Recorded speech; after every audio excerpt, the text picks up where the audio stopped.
എല്ലാവർക്കും കേരള PSC ട്രെൻഡ്സിലേക്ക് സ്വാഗതം. LDC സിലബസിലെ module 3 India ചരിത്രം പ്രകാരമുള്ള SCRT ബേസ്ഡ് ക്ലാസ്സുകളാണ് നമ്മുടെ ചാനലിൽ വന്നുകൊണ്ടിരിക്കുന്നത്. ഇന്ന് നമ്മൾ പഠിക്കാൻ പോകുന്നത് 7ാം ക്ലാസ്സിലെ 4ാമത്തെ അധ്യായം ഇന്ത്യ പുതുയുഗത്തിലേക്ക് എന്ന ചാപ്റ്ററാണ്. ഇതിനു മുമ്പ് നമ്മൾ ചർച്ച ചെയ്തത് 3ാമത്തെ അധ്യായമാണ്. ഇന്ന് നമ്മൾ ചർച്ച ചെയ്യാൻ പോകുന്നത് 4ാമത്തെ അധ്യായമായ ഇന്ത്യ പുതുയുഗത്തിലേക്ക് എന്നുള്ളതാണ്. അപ്പോൾ മുൻ വീഡിയോ കാണാത്തവർ അത് കണ്ടുവരിക. നിങ്ങൾ ഇന്ന് മുതൽ നമ്മളിപ്പോൾ ഡിസംബർ 25-ാം തീയതി മുതലാണ് നമ്മൾ SCRT സീരീസ് സ്റ്റാർട്ട് ചെയ്തത്. ഏകദേശം ഏപ്രിൽ കൊണ്ട് കംപ്ലീറ്റ് ആകുന്ന രീതിയിലാണ് നമ്മൾ ഷെഡ്യൂൾ ചെയ്തിട്ടുള്ളത്. അപ്പോൾ നിങ്ങൾ ദിവസവും 1 മണിക്കൂർ എൻ്റെ കൂടെ ചിലവഴിക്കുകയാണെങ്കിൽ നിങ്ങൾക്ക് ഏപ്രിൽ ആകുമ്പോഴേക്കും SCRT മുഴുവനായിട്ട് കവർ ചെയ്യുന്ന രീതിയിൽ നമുക്ക് ക്ലാസ്സുകൾ ചെയ്ത് മുന്നോട്ട് പോവാം. അപ്പോൾ ഇനിയും വൈകിട്ടില്ല, ഇപ്പോൾ പിന്നാലെ ജോയിൻ ചെയ്യാം, ഇപ്പോൾ കൂടിയാലും മതി.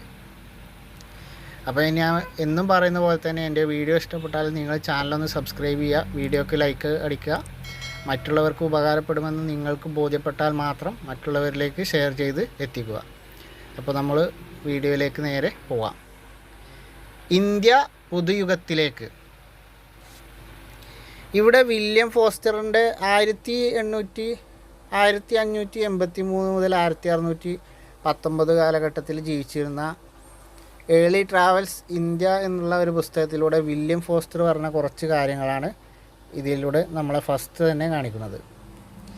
അപ്പോൾ AD 1612-16 കാലഘട്ടത്തിൽ ഇന്ത്യയിലുള്ള കാര്യങ്ങളാണ്. ഇത് വില്യം ഫോസ്റ്ററിൻ്റെ ഏർലി ട്രാവൽസ് ഇൻ ഇന്ത്യ എന്നുള്ള പുസ്തകത്തിൽ നിന്നുള്ള ഭാഗങ്ങളാണ്. അപ്പോൾ നമുക്കതെന്താണെന്ന് നോക്കാം. ജസ്റ്റ് ഒന്ന് വായിച്ചാൽ മതി. അത് നമ്മളെ ഇന്ത്യയിൽ അന്ന് നിലനിന്നിരുന്ന അനാചാരമായ സതിയെക്കുറിച്ചുള്ള കാര്യങ്ങളാണ് പറയുന്നത്. AD 1612-16 കാലഘട്ടം. സൂറത്തിലെ ഒരു ദിവസം ബനിയ വിഭാഗത്തിൽപ്പെട്ട ഒരാൾ മരിച്ചു. ശവശരീരം ദഹിപ്പിക്കാനായി അകലെയുള്ള ഒരു ശ്മശാനത്തിലേക്ക് കൊണ്ടുപോകുന്നു. ശവമഞ്ചത്തെ അനുഗമിച്ചുകൊണ്ട് 100 കണക്കിന് ആൾക്കാർ. പരേതൻ്റെ ഭാര്യയാകട്ടെ പുത്തൻ വസ്ത്രങ്ങളും ആഭരണങ്ങളും ധരിച്ച് ആ സംഘത്തോടൊപ്പമുണ്ട്. വിവാഹ മണ്ഡപത്തിലേക്കെന്ന പോലെ ബന്ധുക്കളും തോഴിമാരും ചേർന്ന് അവളെ കൊണ്ടുപോകുന്നു. ശവശരീരം ചിതയിൽ വെച്ച് 3 വട്ടം വലം വെച്ച് അവൾ ചിതയിൽ കയറിയിരുന്നു. എന്നിട്ട് ഭർത്താവിൻ്റെ ശിരസ് മടിയിൽ വെച്ചു. ഭർത്താവിനോടൊപ്പം അവൾ താമസിക്കാൻ പോകുകയാണ്. അതാണ് വിശ്വാസം. അന്നത്തെ അന്ധവിശ്വാസത്തെക്കുറിച്ചും ആണ് ഈ പറയുന്നത്. അന്നത്തെ അന്ധവിശ്വാസവും അനാചാരവും വ്യക്തമായി തുറന്നു കാട്ടുന്ന ഒരു പുസ്തകമാണിത്. ഉണങ്ങിയ വിറകുകൊള്ളികളും നെയ്യും എണ്ണയും അവൾക്ക് ചുറ്റും കുമിഞ്ഞു. സുഗന്ധദ്രവ്യങ്ങൾ അവൾക്കുമേൽ വർഷിച്ചു. ചിതക്ക് തീ കൊളുത്തി. 10 വയസ്സിലധികം പ്രായമില്ലാത്ത അവൾ ഭർത്താവിനോടൊപ്പം താമസിച്ചിട്ടില്ല. എന്നിട്ടും ഭാര്യ എന്ന നിലയിൽ അവൾ ചിതയിലെരിഞ്ഞു. അപ്പോൾ നമ്മളെ അന്നത്തെ കാലഘട്ടത്തും എത്ര മോശമായിരുന്നു. അന്ന് നമ്മുടെ അന്ധവിശ്വാസങ്ങളും അനാചാരങ്ങളും ഒക്കെ ഇതിൽ തുറന്ന് കാണിക്കുന്നുണ്ട്. അപ്പോൾ ഇവിടെ ഓർക്കേണ്ടത് ഇത് സതിയെക്കുറിച്ച് പറയുന്നതാണ്. അപ്പോൾ William foster early travels in India എന്നുള്ള പുസ്തകത്തിൽ പറഞ്ഞ വാക്കുകളാണിത്. അതാണ് ഇവിടെ ഓർക്കാനുള്ള പോയിൻ്റ്. ഇനി ഇന്ത്യയിൽ അന്ന് നടന്നിരുന്ന അനാചാരങ്ങൾ എന്തൊക്കെയാണെന്ന് നോക്കാം. ഇന്ത്യയിൽ പ്രാചീന കാലത്ത് നിന്നിരുന്ന അനാചാരങ്ങൾ എന്തൊക്കെയാണെന്ന് നോക്കാം. ശൈശവ വിവാഹം, വിധവാ വിവാഹ നിഷേധം, നരബലി, പെൺശിശു ഹത്യ, പിന്നെ സതി നമ്മൾ ഓൾറെഡി പറഞ്ഞു. അപ്പോൾ ഇന്ത്യയിൽ അന്നത്തെ കാലത്ത് നിലനിന്നിരുന്ന അനാചാരങ്ങളാണ് സതി, ശൈശവ വിവാഹം, വിധവാ വിവാഹ നിഷേധം, നരബലി, പെൺശിശു ഹത്യ, അടിമത്തം തുടങ്ങിയവ. അപ്പോൾ ഇത്തരം അനാചാരങ്ങൾക്കെതിരെ 19ാം നൂറ്റാണ്ടോടെ അനേകം പരിഷ്കരണ പ്രസ്ഥാനങ്ങൾ ഉയർന്നു വന്നു. അപ്പോൾ ഇവിടെ നമ്മൾ ശ്രദ്ധിക്കേണ്ട പോയിൻ്റ്, ഇന്ത്യയിൽ സാമൂഹിക നവോത്ഥാന പ്രസ്ഥാനങ്ങളും ഇന്ത്യയിൽ പരിഷ്കരണ പ്രസ്ഥാനങ്ങളും ഉയർന്നു വന്ന നൂറ്റാണ്ട് 19ാം നൂറ്റാണ്ടാണ്. അപ്പോൾ ഇന്ത്യയിൽ 19ാം നൂറ്റാണ്ടിലാണ് പരിഷ്കരണ പ്രസ്ഥാനങ്ങൾ ഉയർന്നു വന്നത്.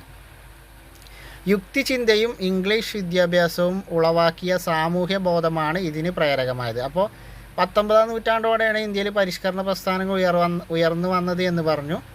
അതിൻ്റെ കാരണമായത് യുക്തിചിന്തയും ഇംഗ്ലീഷ് വിദ്യാഭ്യാസവുമാണ്. അപ്പോൾ യുക്തിചിന്തയും ഇംഗ്ലീഷ് വിദ്യാഭ്യാസവുമാണ് അതിന് കാരണമായത്. ഇതിന് പ്രേരകമായ ഘടകങ്ങൾ അതാണ് യുക്തിചിന്തയും ഇംഗ്ലീഷ് വിദ്യാഭ്യാസം. അനാചാരങ്ങളോടും അന്ധവിശ്വാസങ്ങളോടുമുള്ള എതിർപ്പ് സ്ത്രീ സ്വാതന്ത്ര്യം, വിദ്യാഭ്യാസത്തിൻ്റെ വ്യാപനം, ഇന്ത്യൻ സംസ്കാരത്തെക്കുറിച്ചുള്ള അഭിമാനം എന്നിവ ഇതിൻ്റെ പൊതു സ്വഭാവങ്ങളായിരുന്നു. ഇനി നമുക്ക് അന്നത്തെ പ്രധാനപ്പെട്ട സാമൂഹിക പരിഷ്കരണ പ്രസ്ഥാനങ്ങൾക്ക് നേതൃത്വം നൽകിയ നേതാക്കളെക്കുറിച്ച്, അവർ രൂപം കൊടുത്ത പ്രസ്ഥാനത്തെക്കുറിച്ചാണ് ഈ ചാപ്റ്ററിൽ ഇനിയും ഡിസ്കസ് ചെയ്യാനുള്ളത്. അതിൽ ആദ്യത്തെ ആളാണ് രാജാറാം മോഹൻ റായ്. രാജാറാം മോഹൻ റോയ് ആരാണ്? ഇന്ത്യൻ നവോത്ഥാനത്തിൻ്റെ പിതാവാണ് രാജാറാം മോഹൻ റോയ്. എന്നാൽ കേരള നവോത്ഥാനത്തിൻ്റെ പിതാവ് എന്നറിയപ്പെടുന്നത് ആരാണ്? ശ്രീനാരായണ ഗുരുവാണ്. കേരള നവോത്ഥാനത്തിൻ്റെ പിതാവ് ശ്രീനാരായണ ഗുരു ആണെങ്കിൽ ഇന്ത്യൻ നവോത്ഥാനത്തിൻ്റെ പിതാവാണ് രാജാറാം മോഹൻ റായ്. പാശ്ചാത്യ വിദ്യാഭ്യാസം നേടിയ രാജാറാം മോഹൻ റോയ് ഇന്ത്യയിൽ നിലനിന്നിരുന്ന പല അനാചാരങ്ങളെയും ശക്തമായി എതിർത്തു. അപ്പോൾ ഇന്ത്യയിൽ നിലനിന്നിരുന്ന പല അനാചാരങ്ങളെയും രാജാറാം മോഹൻ റായ് ശക്തമായി എതിർത്തിരുന്നു. കാരണം അദ്ദേഹത്തിന് പാശ്ചാത്യ വിദ്യാഭ്യാസം നേടിയിട്ടുണ്ട്, അദ്ദേഹത്തിന് വിദ്യാഭ്യാസം ഉണ്ടായിരുന്നു.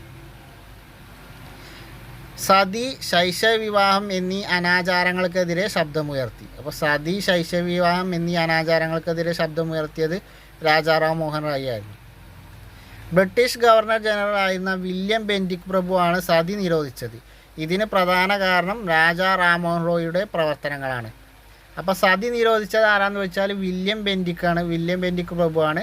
രാജാറാം മോഹൻ റോയിയുടെ പ്രവർത്തന ഫലമായിട്ടാണ് വില്യം ബെൻറ്റിക് പ്രഭു സതി നിർത്തലാക്കിയത്. അപ്പോൾ സതി നിർത്തലാക്കിയ ഗവർണർ ജനറലാണ് വില്യം ബെൻറ്റിക്ക്. അതിന് കാരണമായത് രാജാറാം മോഹൻ റോയിയുടെ പ്രവർത്തനങ്ങളാണ്. തൻ്റെ ആശയങ്ങൾ പ്രചരിപ്പിക്കാനായി ബ്രഹ്മസമാജം എന്ന സംഘടന സ്ഥാപിച്ച അദ്ദേഹം അടിസ്ഥാനപരമായി എല്ലാ മതങ്ങളും ഒന്നാണെന്ന പൊതു സന്ദേശം പ്രചരിപ്പിച്ചു. അപ്പോൾ രാജാറാം മോഹൻ റോയുമായി ബന്ധപ്പെട്ട പ്രധാന കാര്യമാണ് ബ്രഹ്മസമാജം സ്ഥാപിച്ചു. അപ്പോൾ തൻ്റെ ആശയങ്ങൾ പ്രചരിപ്പിക്കാനായി ബ്രഹ്മസമാജം എന്ന സംഘടന സ്ഥാപിച്ചു. അപ്പോൾ ബ്രഹ്മസമാജം സ്ഥാപിച്ചത് ആരാണെന്ന് ചോദിച്ചാൽ രാജാറാം മോഹൻ റോയിയാണ്. അടിസ്ഥാനപരമായി എല്ലാ മതങ്ങളും ഒന്നാണെന്ന് പൊതു സന്ദേശം പ്രചരിപ്പിച്ചു. അപ്പോൾ അദ്ദേഹം ബ്രഹ്മസമാജത്തിലൂടെ അടിസ്ഥാനപരമായി എല്ലാ മതങ്ങളും ഒന്നാണെന്നുള്ള സന്ദേശമാണ് അദ്ദേഹം പ്രചരിപ്പിച്ചത്. ജാതി സമ്പ്രദായമാണ് ഇന്ത്യക്കാർക്കിടയിലെ അനൈക്യത്തിൻ്റെ ഉറവിടം എന്ന് വിശ്വസിപ്പിച്ചു. അപ്പോൾ ജാതി സമ്പ്രദായമാണ് ഇന്ത്യക്കാർക്കിടയിലെ അനൈക്യത്തിൻ്റെ ഉറവിടം എന്ന് പറഞ്ഞത് ആരാണെന്ന് ചോദിച്ചാൽ രാജാറാം മോഹൻ റായാണ്. അദ്ദേഹം അങ്ങനെയാണ് വിശ്വസിച്ചിരുന്നത്. അപ്പോൾ നമ്മൾ ആദ്യം പറഞ്ഞ കാര്യമാണ് ഇന്ത്യൻ നവോത്ഥാനത്തിൻ്റെ പിതാവ് എന്നാണ് രാജാറാം മോഹൻ റോയ് അറിയപ്പെടുന്നത്. അപ്പോൾ രാജാറാം മോഹൻ റോയുമായി ബന്ധപ്പെട്ട് സതി നിർത്തലാക്കി അതിന് സഹായിച്ച ഗവർണർ ജനറൽ വില്യം ബെൻറ്റിക്ക്, അതേപോലെ ബ്രഹ്മസമാജം സ്ഥാപിച്ചു, എല്ലാ മതങ്ങളും ഒന്നാണെന്ന പൊതു സന്ദേശം പ്രചരിപ്പിച്ചു, അതേപോലെ ജാതി സമ്പ്രദായമാണ് ഇന്ത്യക്കാർക്കിടയിലെ അനൈക്യത്തിൻ്റെ ഉറവിടം എന്ന് വിശ്വസിച്ചു. അപ്പോൾ ഇത്രയും കാര്യങ്ങളാണ് രാജാറാം മോഹൻ റോയിയെ കുറിച്ച് പറയാനുള്ളത്. അടുത്ത നവോത്ഥാന നായകനാണ് സ്വാമി ദയാനന്ദ സരസ്വതി. ജാതി വ്യവസ്ഥയെയും വിഗ്രഹാരാധനയും എതിർത്ത നവോത്ഥാന നായകനാണ് സ്വാമി ദയാനന്ദ സരസ്വതി. അപ്പോൾ ജാതി വ്യവസ്ഥയെയും വിഗ്രഹാരാധനയും എതിർത്ത നവോത്ഥാന നായകനാണ് സ്വാമി ദയാനന്ദ സരസ്വതി. ഈ ലക്ഷ്യത്തിനായി അദ്ദേഹം ആര്യ സമാജം എന്ന സംഘടന രൂപീകരിച്ചു. അപ്പോൾ സ്വാമി ദയാനന്ദ സരസ്വതി രൂപീകരിച്ച സംഘടനയാണ് ആര്യ സമാജം. രാജാറാം മോഹൻ റോയ് ആണെങ്കിൽ ബ്രഹ്മ സമാജം. വേദങ്ങളിലേക്ക് മടങ്ങുക എന്ന് അദ്ദേഹം ആഹ്വാനം ചെയ്തു. അപ്പോൾ വേദങ്ങളിലേക്ക് മടങ്ങുക എന്ന് ആഹ്വാനം ചെയ്തത് സ്വാമി ദയാനന്ദ സരസ്വതിയാണ്. അപ്പോൾ ജാതി വ്യവസ്ഥയും വിഗ്രഹാരാധനയും എതിർത്ത നവോത്ഥാന നായകനാണ് സ്വാമി ദയാനന്ദ സരസ്വതി. ആര്യ സമാജം സ്ഥാപിച്ചു. വേദങ്ങളിലേക്ക് മടങ്ങുക എന്നുള്ളത് അദ്ദേഹത്തിൻ്റെ ആഹ്വാനമായിരുന്നു. അപ്പോൾ ഇത്രയും കാര്യങ്ങളാണ് ദയാനന്ദ സരസ്വതിയെക്കുറിച്ച്. ഇനി ജ്യോതിറാവു ഫുലെ വിധവകളുടെ വിവാഹത്തെ പ്രോത്സാഹിപ്പിക്കുകയും ജാതി വ്യവസ്ഥയെ എതിർക്കുകയും ചെയ്തു. അപ്പോൾ ജ്യോതിറാവു ഫുലെ വിധവകളുടെ വിവാഹത്തെ പ്രോത്സാഹിപ്പിക്കുകയും ജാതി വ്യവസ്ഥയെ എതിർക്കുകയും ചെയ്തു. 12 വയസ്സുവരെയുള്ള കുട്ടികൾക്ക് നിർബന്ധിതവും സൗജന്യവുമായ വിദ്യാഭ്യാസം നൽകണമെന്ന് വാദിച്ച അദ്ദേഹം അധസ്ഥിത വിഭാഗക്കാരുടെയും സ്ത്രീകളുടെയും വിദ്യാഭ്യാസത്തിന് പ്രാമുഖ്യം നൽകി. അപ്പോൾ അധസ്ഥിത വിഭാഗക്കാരുടെയും സ്ത്രീകളുടെയും വിദ്യാഭ്യാസത്തിന് പ്രാമുഖ്യം നൽകിയതും വിധവകളുടെ വിവാഹത്തെ പ്രോത്സാഹിപ്പിച്ചതും ജാതി വ്യവസ്ഥയെ എതിർത്തതുമൊക്കെ ജ്യോതിറാവു ഫുലെ ആയിരുന്നു. അതേപോലെ 12 വയസ്സ് വരെയുള്ള കുട്ടികൾക്ക് നിർബന്ധിതവും സൗജന്യവുമായ വിദ്യാഭ്യാസം നൽകണമെന്ന് വാദിച്ചതും അദ്ദേഹമായിരുന്നു. ഈ ആശയങ്ങൾ പ്രചരിപ്പിക്കാനായി അദ്ദേഹം സ്ഥാപിച്ച സംഘടനയാണ് സത്യശോധക് സമാജ്. അപ്പോൾ സത്യശോധക് സമാജ് എന്ന സംഘടന സ്ഥാപിച്ചത് ജ്യോതിറാവു ഫുലെയാണ്. ജ്യോതിറാവു ഫുലെയാണ് സത്യശോധക് സമാജ് സ്ഥാപിച്ചത്. അപ്പോൾ നമുക്കിവിടെ സത്യജ്യോതി എന്ന് ഓർത്താൽ മതി. സത്യജ്യോതി എന്ന് കണക്ട് ചെയ്താൽ നമുക്ക് ജ്യോതിറാവു ഫുലെ എന്നും കിട്ടും, സത്യശോധക് സമാജ് എന്നും കിട്ടും. ഇനിയോ ആര്യനായ സ്വാമി എന്ന് പറഞ്ഞാൽ സ്വാമി ദയാനന്ദ സരസ്വതി ആര്യ സമാജം എന്ന് കിട്ടും, അങ്ങനെ കണക്ട് ചെയ്താൽ. പിന്നെ രാജാറാം മോഹൻ റായ് ബ്രഹ്മസമാജനാണ്. ബ്രാഹ്മണനായ രാജാറാം മോഹൻ റായ് എന്ന് കണക്ട് ചെയ്താൽ ബ്രഹ്മസമാജ്. അപ്പോൾ രാജാറാം മോഹൻ റായ് ബ്രാഹ്മണനാണെന്നും സ്വാമി ദയാനന്ദ സരസ്വതി ആര്യനാണെന്നും പിന്നെ ജ്യോതിറാവു ഫുലെ സത്യജ്യോതി ആണെന്നും ഇങ്ങനെ കണക്ട് ചെയ്താൽ നമുക്ക് അവരെ പേരും സംഘടനയും കിട്ടും. അങ്ങനെ കണക്ട് ചെയ്ത് വെച്ചാൽ മതി. ഇനി നിങ്ങൾക്ക് നിങ്ങളുടെ രീതിയിൽ എങ്ങനെയും കണക്ട് ചെയ്യാം, ഞാൻ ജസ്റ്റ് ഒന്ന് പറഞ്ഞു എന്നുള്ളൂ. പണ്ഡിത രമാബായി സ്ത്രീകളുടെ ഉന്നമനത്തിനായി ആര്യ മഹിളാ സഭ എന്ന സംഘടന സ്ഥാപിച്ച രമാബായി സ്ത്രീകൾ അനുഭവിക്കുന്ന സാമൂഹിക അസമത്വങ്ങൾക്കെതിരെ പോരാടി. വിധവകളുടെ ഉന്നമനത്തിനും സ്ത്രീ വിദ്യാഭ്യാസത്തിനും വേണ്ടി അവർ പ്രവർത്തിച്ചു. അപ്പോൾ പണ്ഡിത രമാബായി എന്ന് കേൾക്കുമ്പോൾ തന്നെ നമുക്ക് ആദ്യം വരേണ്ടതാണ് ആര്യ മഹിളാ സഭ അല്ലെങ്കിൽ ആര്യ മഹിളാ സമാജം. രണ്ടും വന്നിട്ടുണ്ട്, പ്രീവിയസ് ക്വസ്റ്റ്യനാണ്. അപ്പോൾ രണ്ടും ഓപ്ഷനിൽ വരാം. അപ്പോൾ ആര്യ മഹിളാ സഭ എന്നായാലും ആര്യ മഹിളാ സമാജം എന്നായാലും പണ്ഡിത രമാബായി ആണ്. സ്ത്രീകളുടെയും കുട്ടികളുടെയും ഉന്നമനത്തിനായിട്ടാണ് അവർ പ്രവർത്തിച്ചത്. പ്രത്യേകിച്ചും വിധവകളുടെ ഉന്നമനത്തിന് വേണ്ടിയിട്ടാണ് പ്രവർത്തിച്ചത്. അതേപോലെ സ്ത്രീ വിദ്യാഭ്യാസത്തിന് വേണ്ടിയും അവർ പ്രവർത്തിച്ചു. അടുത്ത ആളാണ് സർ സയ്യിദ് അഹമ്മദ് ഖാൻ. സർ സയ്യിദ് അഹമ്മദ് ഖാൻ എന്ന് പേര് വയ്ക്കുമ്പോൾ നമുക്ക് ആദ്യം ഓർമ്മ വരേണ്ടത് ഇന്നത്തെ അലിഗഡ് മുസ്ലിം സർവകലാശാലയാണ്. പഴയ മുഹമ്മദൻ ആംഗ്ലോ ഓറിയൻ്റൽ കോളേജാണ് അദ്ദേഹം സ്ഥാപിച്ചത്. അതാണ് ഇന്ന് അലിഗഡ് മുസ്ലിം സർവകലാശാലയായി മാറിയത്. മുസ്ലിങ്ങൾക്കിടയിൽ ആധുനിക വിദ്യാഭ്യാസത്തിന് പ്രചാരം നൽകിയ Ahmad Khan Muhammadan Anglo Oriental College സ്ഥാപിച്ചു. നമ്മൾ പറഞ്ഞതാണ്. മുസ്ലിങ്ങൾക്കിടയിൽ ആധുനിക വിദ്യാഭ്യാസത്തിന് പ്രചാരം നൽകിയ Ahmad Khan Muhammadan Anglo Oriental College സ്ഥാപിച്ചു. ഇതാണ് പിന്നീട് പ്രസിദ്ധമായ അലിഗഡ് മുസ്ലിം സർവകലാശാലയായി മാറിയത്. അപ്പോൾ അലിഗഡ് മുസ്ലിം സർവകലാശാല സ്ഥാപിച്ചത് ആരാണെന്ന് ചോദിച്ചാൽ സർ സയ്യിദ് അഹമ്മദ് ഖാനാണ്. അന്ന് സ്ഥാപിക്കുമ്പോൾ അതിന് മുഹമ്മദൻ ആംഗ്ലോ ഓറിയൻ്റൽ കോളേജ് എന്നായിരുന്നു അതിൻ്റെ പേര്. ഹിന്ദു മുസ്ലിം ഐക്യത്തെക്കുറിച്ച് അദ്ദേഹം ഇങ്ങനെ പറഞ്ഞു. ഇനി ഈ കോട്ടിങ് പ്രധാനപ്പെട്ട കോട്ടിങ്ങാണ്. ഇത് പ്രീവിയസ് ക്വസ്റ്റ്യൻ തന്നെയാണ്. ഈ കോട്ടിങ് നമ്മൾ പ്രത്യേകം ഓർത്തിരിക്കണം. ഹിന്ദുക്കളും മുസ്ലിങ്ങളും ഇന്ത്യയുടെ വായു ശ്വസിച്ചും ഗംഗയുടെയും യമുനയുടെയും ജലം പാനം ചെയ്തും ജീവിക്കുന്നു. നാം രണ്ടും ഇന്ത്യയുടെ മണ്ണിൽ ഉൽപ്പാദിപ്പിക്കപ്പെടുന്നത് ഭക്ഷിക്കുന്നു. ജീവിതത്തിലും മരണത്തിലും നാം ഒന്നിച്ചാണ്. വളരെ പ്രശസ്തമായ ഹിന്ദു മുസ്ലിം ഐക്യത്തെക്കുറിച്ചുള്ള സർ സയ്യിദ് അഹമ്മദ് ഖാൻ്റെ വാക്കുകളാണ്. ഇത് പ്രീവിയസ് ക്വസ്റ്റ്യൻ ആണ്, അപ്പോൾ പ്രത്യേകം ഓർത്തിരിക്കുക. അദ്ദേഹം പറഞ്ഞത് എങ്ങനെയാണ്? ഹിന്ദുക്കളും മുസ്ലിങ്ങളും ഇന്ത്യയുടെ വായു ശ്വസിച്ചും ഗംഗയുടെയും യമുനയുടെയും ജലം പാനം ചെയ്തും ജീവിക്കുന്നു. നാം രണ്ടും ഇന്ത്യയുടെ മണ്ണിൽ ഉൽപ്പാദിപ്പിക്കപ്പെടുന്നത് ഭക്ഷിക്കുന്നു. ജീവിതത്തിലും മരണത്തിലും നാം ഒന്നിച്ചാണ്. അടുത്തതാണ് സ്വാമി വിവേകാനന്ദൻ. ജാതീയമായ ഉച്ചനീചത്വങ്ങളെ എതിർക്കുകയും സ്ത്രീ വിദ്യാഭ്യാസത്തെ പ്രോത്സാഹിപ്പിക്കുകയും ചെയ്ത പരിഷ്കർത്താവാണ് സ്വാമി വിവേകാനന്ദൻ. അപ്പോൾ ജാതീയ ഉച്ചനീചത്വങ്ങളെ എതിർക്കുകയും സ്ത്രീ വിദ്യാഭ്യാസത്തെ പ്രോത്സാഹിപ്പിക്കുകയും ചെയ്ത പരിഷ്കർത്താവാണ് സ്വാമി വിവേകാനന്ദൻ. വിശ്വാസ സാഹോദര്യത്തിന് ഊന്നൽ കൊടുത്ത അദ്ദേഹം ഇങ്ങനെ അഭിപ്രായപ്പെടുകയുണ്ടായി. അപ്പോൾ ജാതിപരമായ ഉച്ചനീചത്വങ്ങളെ എതിർക്കുകയും സ്ത്രീ വിദ്യാഭ്യാസത്തിന് പ്രോത്സാഹനം നൽകുകയും ചെയ്ത പരിഷ്കർത്താവാണ് സ്വാമി വിവേകാനന്ദൻ. ഇനി അദ്ദേഹത്തിൻ്റെ അഭിപ്രായം നോക്കാം. മഹത്തായ രണ്ട് വ്യവസ്ഥകളായ ഹൈന്ദവതയും ഇസ്ലാമികതയുടെയും കൂടിച്ചേരലാണ് നമ്മുടെ മാതൃരാജ്യത്തിൻ്റെ ഏക പ്രതീക്ഷ. അപ്പോൾ പ്രധാനപ്പെട്ട ഒരു കോട്ടിങ്ങാണ്. മഹത്തായ രണ്ട് വ്യവസ്ഥകളായ ഹൈന്ദവതയുടെയും ഇസ്ലാമികതയുടെയും കൂടിച്ചേരലാണ് നമ്മുടെ മാതൃരാജ്യത്തിൻ്റെ ഏക പ്രതീക്ഷ.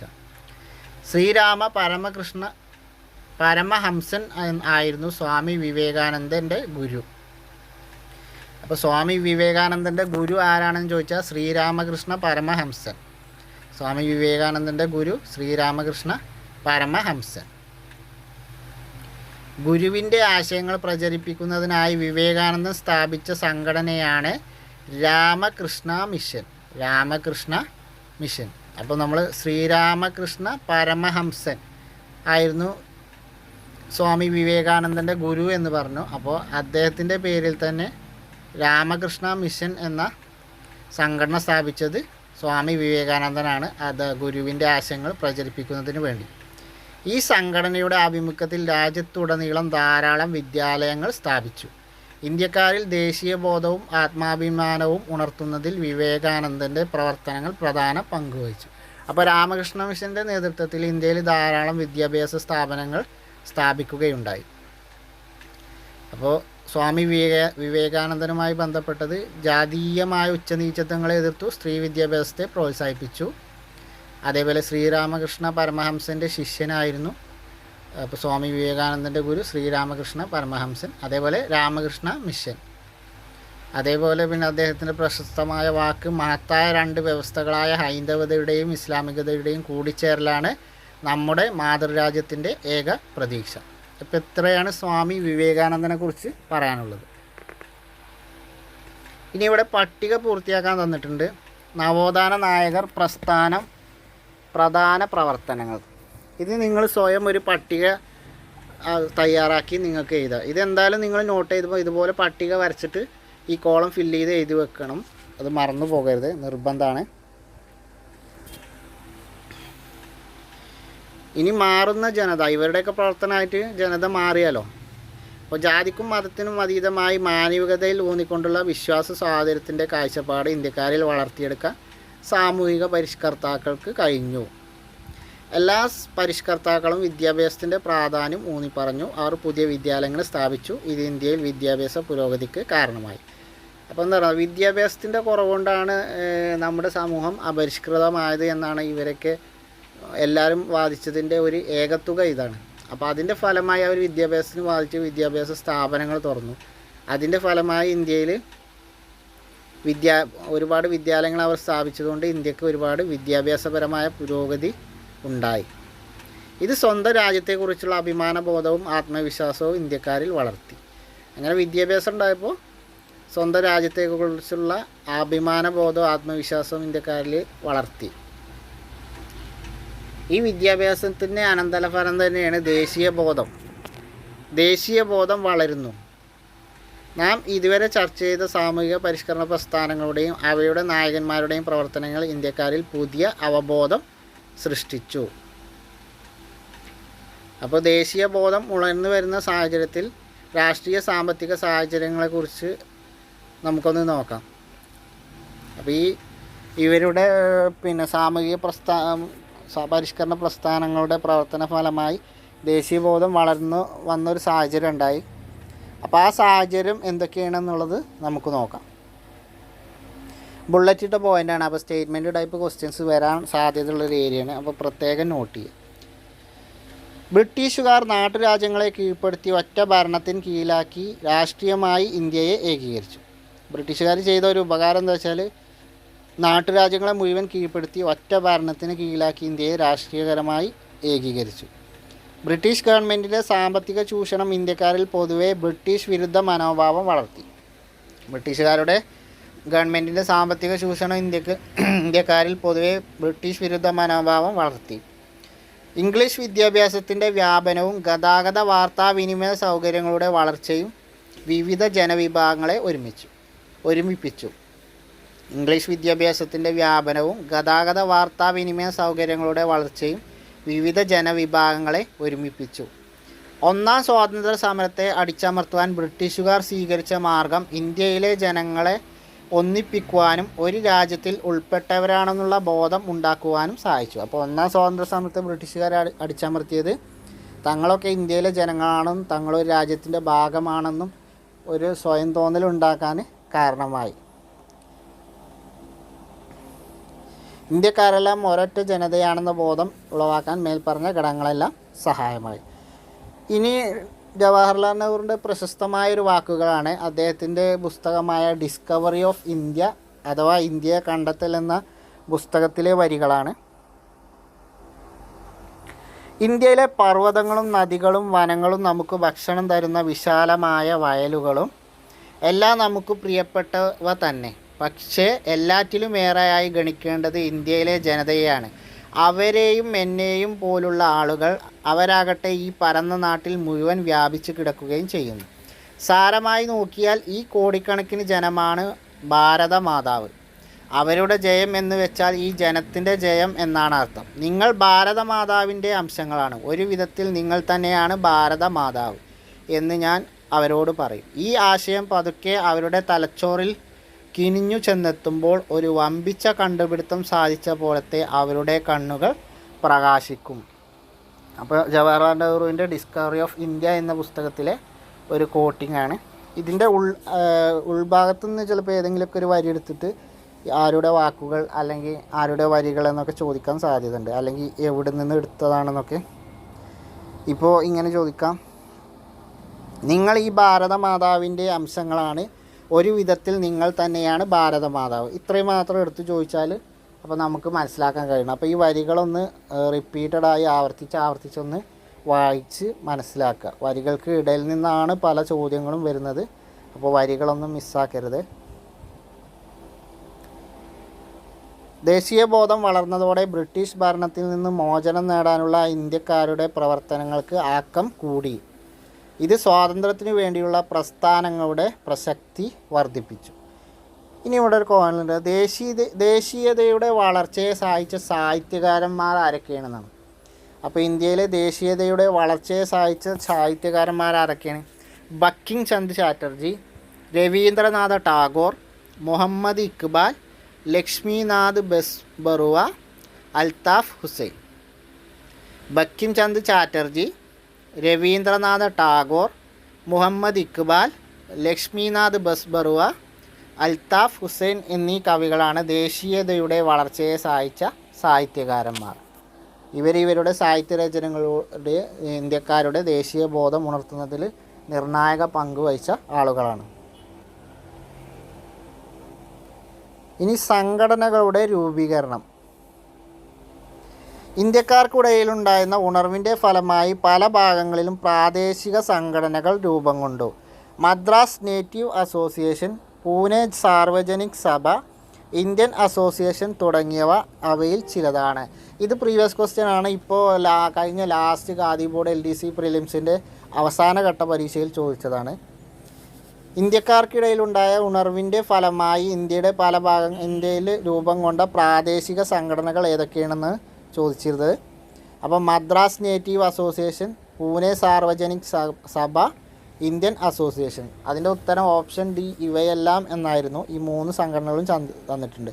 താഴെ തന്നിരിക്കുന്നവയിൽ ദേശീയ ഉണർവിൻ്റെ ഭാഗമായി രൂപം കൊണ്ട പ്രാദേശിക സംഘടനകൾ ഏതാണ് എന്നാണ് ചോദ്യം ചോദിച്ചിരുന്നത്. അപ്പോൾ ഇത് പ്രീവിയസ് ക്വസ്റ്റ്യൻ ആണ്. അപ്പോൾ സംഘടനകളുടെ രൂപീകരണം. അപ്പോൾ ഈ ദേശീയ ഉണർവിൻ്റെ ഫലമായി ഇന്ത്യയിലെ പല ഭാഗങ്ങളിലും പ്രാദേശിക സംഘടനകൾ രൂപം കൊണ്ടു. അത്തരം പ്രാദേശിക സംഘടനയിൽ പ്രധാനപ്പെട്ടതാണ് മദ്രാസ് നേറ്റീവ് അസോസിയേഷൻ, പൂനെ സാർവജനിക് സഭ, ഇന്ത്യൻ അസോസിയേഷൻ തുടങ്ങിയവ. എന്നാൽ ഇവയെല്ലാം പ്രാദേശിക ആവശ്യങ്ങൾക്കായിരുന്നു മുൻഗണന നൽകിയിരുന്നത്. ഇപ്പോൾ ഒരു പ്രാദേശിക സംഘടനയാണെന്ന് നമ്മൾ പറഞ്ഞു. അപ്പോൾ സ്വാഭാവികമായിട്ട് ഇവയൊക്കെ പ്രാദേശികമായ ആവശ്യങ്ങൾക്കായിരുന്നു മുൻഗണന നൽകിയിരുന്നത്. ഇനി ഇതിൽ പ്രധാനപ്പെട്ടതാണ് ദേശീയ തലത്തിലുള്ള ഒരു സംഘടനയുടെ ഉദയമാണ്. അതിനെക്കുറിച്ചാണ് പറയുന്നത്. ഇത് ഇന്ത്യൻ നാഷണൽ കോൺഗ്രസിൻ്റെ ഉദയം. ഞാൻ ഇന്ത്യൻ നാഷണൽ കോൺഗ്രസ് എന്ന് പറഞ്ഞുകൊണ്ട് സെപ്പറേറ്റ് ഒരു ടോപ്പിക്, ഒരു വീഡിയോ ഞാൻ നിങ്ങൾക്ക് ചെയ്തു തരാം. ഇത് നമ്മളിപ്പോൾ ഇതിൽ ജസ്റ്റ് വായിച്ചു പോകാം. കാരണം ഒരുപാട് ഇന്ത്യൻ നാഷണൽ കോൺഗ്രസ് എന്ന ടോപ്പിക് തന്നെ നമുക്ക് ഒരു വീഡിയോ ചെയ്യാൻ അത്ര ടോപ്പിക്കുകൾ അതിൽ വരുന്നുണ്ട്. അപ്പോൾ നമുക്ക് ഇതിപ്പോൾ ജസ്റ്റ് വായിച്ചു പോകാം. അങ്ങനത്തെ ഒരു വീഡിയോ നിങ്ങൾക്ക് നമ്മൾ ഇത് ഫുള്ള് കഴിഞ്ഞിട്ട് ഞാൻ ചെയ്തു തരാം. 1855 ഡിസംബർ 28 ബോംബെയിലെ തേജ്പാൽ സംസ്കൃത കോളേജിലെ വിശാലമായ മുറി. അപ്പോൾ ഇന്ത്യൻ നാഷണൽ കോൺഗ്രസ് സ്ഥാപിതമായ വർഷം 1885 ഡിസംബർ 28. എവിടെ വെച്ചാണ്? ബോംബെയിലെ ഗോകുൽദാസ് തേജ്പാൽ സംസ്കൃത കോളേജിൽ. ഇനി ഇന്ത്യൻ നാഷണൽ കോൺഗ്രസിൻ്റെ ആദ്യ സമ്മേളനത്തിൽ പങ്കെടുത്ത അംഗങ്ങളുടെ എണ്ണമാണ് 72 പേർ. അപ്പോൾ 72 പേർ ഒത്തുകൂടിയിരുന്നു. അപ്പോൾ ഇന്ത്യൻ നാഷണൽ കോൺഗ്രസിൻ്റെ ആദ്യ സമ്മേളനത്തിൽ പങ്കെടുത്ത വ്യക്തികളാണ് 72 ആളുകളാണ്. അതിലൊരു മലയാളി ഉണ്ടായിരുന്നു. അതാരാന്ന് ചോദിച്ചാൽ നമ്മുടെ ബാരിസ്റ്റർ GP പിള്ളയാണ്. നമ്മുടെ മലയാളി മെമ്മോറിയലിനൊക്കെ നേതൃത്വം നൽകിയ ബാരിസ്റ്റർ GP പിള്ളയാണ് ഇന്ത്യൻ നാഷണൽ കോൺഗ്രസിൻ്റെ ആദ്യ സമ്മേളനത്തിൽ പങ്കെടുത്ത മലയാളി. അപ്പോൾ അതാ ഞാൻ പറഞ്ഞത്, ഇന്ത്യൻ നാഷണൽ കോൺഗ്രസ് എന്ന് പറഞ്ഞൊരു വൈഡ് ടോപ്പിക്കാണ്. അതൊരു വീഡിയോ ആയിട്ട് തന്നെ ചെയ്യാനുണ്ട്. അപ്പോൾ അത് ഞാൻ ചെയ്തു തരാം. നിങ്ങൾക്ക് എന്തായാലും ചെയ്തു തരാം. നമ്മൾ ഒരു ടോപ്പിക്കും വിട്ടുപോകില്ല, എല്ലാം ചെയ്തു തരാം. ഇനി അഡീഷണൽ ഏതെങ്കിലും നിങ്ങൾക്ക് ചെയ്യണമെങ്കിൽ നിങ്ങൾ കമൻറ്റിൽ പറഞ്ഞാൽ അതും ഞാൻ ചെയ്യാം. ഏഹോ ഹ്യൂം എന്ന മുൻ ബ്രിട്ടീഷ് ഉദ്യോഗസ്ഥനാണ് ഇത്തരം ഒരു യോഗം വിളിച്ചുകൂട്ടാൻ മുൻകൈ എടുത്തത്. ഈ യോഗത്തിൽ വെച്ച് ഇന്ത്യൻ നാഷണൽ കോൺഗ്രസ് രൂപീകരിക്കപ്പെട്ടു. അപ്പോൾ ഇന്ത്യൻ നാഷണൽ കോൺഗ്രസ് സ്ഥാപിതമായ വർഷം നമ്മൾ പറഞ്ഞു 1885 ഡിസംബർ 28. 72 അംഗങ്ങൾ, ബോംബെയിലെ ഗോകുൽദാസ് തേജ്പാൽ സംസ്കൃത കോളേജ്. അതേപോലെ ഇദ്ദേഹത്തിൻ്റെ സ്ഥാപകൻ ആരാണെന്ന് ചോദിച്ചാൽ ഏഹോ ഹ്യൂമാണ്. അലൻ ഒക്ടോവിയൻ ഹ്യൂം അഥവാ ഏഹോ ഹ്യൂമാണ് ഇന്ത്യൻ നാഷണൽ കോൺഗ്രസിൻ്റെ സ്ഥാപകൻ.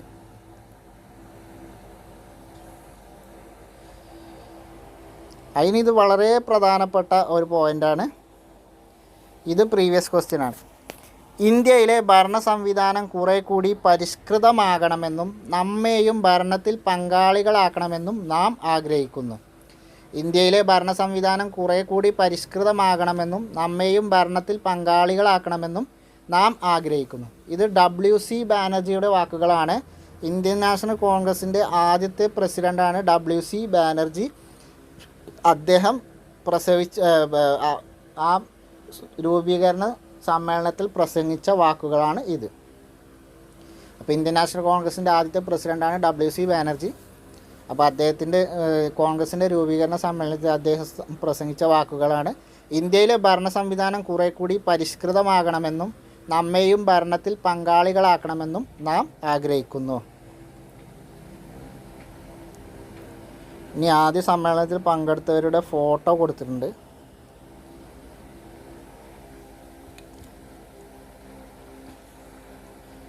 ഇനി ഇന്ത്യൻ നാഷണൽ കോൺഗ്രസിൻ്റെ പ്രധാന ലക്ഷ്യങ്ങൾ എന്ന് പറഞ്ഞു കൊടുത്തിട്ടുണ്ട്. ഇന്ത്യയുടെ വിവിധ ഭാഗങ്ങളിൽ നിന്നുള്ള രാഷ്ട്രീയ പ്രവർത്തകർക്കിടയിൽ സൗഹൃദബോധം വളർത്തുക, ജാതി മത പ്രാദേശിക ചിന്തകൾക്കതീതമായി ദേശീയ ബോധം വളർത്തുക, ഇന്ത്യക്കാരുടെ പ്രശ്നങ്ങൾ അധികാരികളുടെ ശ്രദ്ധയിൽപ്പെടുത്തുക. അപ്പോൾ ബുള്ളറ്റ് ഇട്ട പോയിൻ്റാണ്. അപ്പോൾ നമ്മൾ സ്റ്റേറ്റ്മെൻറ്റ് ടൈപ്പ് ക്വസ്റ്റ്യനിൽ പ്രതീക്ഷിക്കേണ്ട ഭാഗമാണ്. അപ്പോൾ ഇന്ത്യൻ നാഷണൽ കോൺഗ്രസിൻ്റെ പ്രധാന ലക്ഷ്യങ്ങൾ എന്തൊക്കെയാണ്? ഇന്ത്യയുടെ വിവിധ ഭാഗങ്ങളിൽ നിന്നുള്ള രാഷ്ട്രീയ പ്രവർത്തകർക്കിടയിൽ സൗഹൃദ ബോധം വളർത്തുക, ജാതി മത പ്രാദേശിക ചിന്തകൾക്കതീതമായി ദേശീയ ബോധം വളർത്തുക, ഇന്ത്യക്കാരുടെ പ്രശ്നങ്ങൾ അധികാരികളുടെ ശ്രദ്ധയിൽപ്പെടുത്തുക. ഇതാണ് പ്രധാനപ്പെട്ട 3 ലക്ഷ്യങ്ങൾ. ഇനി ഇന്ത്യൻ നാഷണൽ കോൺഗ്രസ് രൂപീകരണത്തോടെ ബ്രിട്ടീഷ് വിരുദ്ധ സമരത്തിന് സംഘടിത സ്വഭാവം കൈവന്നു. നമ്മൾ നേരത്തെ വന്ന പൂനെ സാർവജനിക് സഭ പോലുള്ള സംഘടനകളൊക്കെ, ഇന്ത്യൻ അസോസിയേഷൻ പോലുള്ള സംഘടനകളൊക്കെ, അതേപോലെ മദ്രാസ് അങ്ങനെയുള്ള സംഘടനകളൊക്കെ പ്രാദേശികപരമായ സംഘടനകളായിരുന്നു. Pune Sarvajanik society, Indian association ഒക്കെ പ്രാദേശികമായ സംഘടനകളായിരുന്നു എന്ന് നമ്മൾ നേരത്തെ പറഞ്ഞതാണ്. എന്നാൽ ഇന്ത്യൻ നാഷണൽ കോൺഗ്രസ് എന്നത്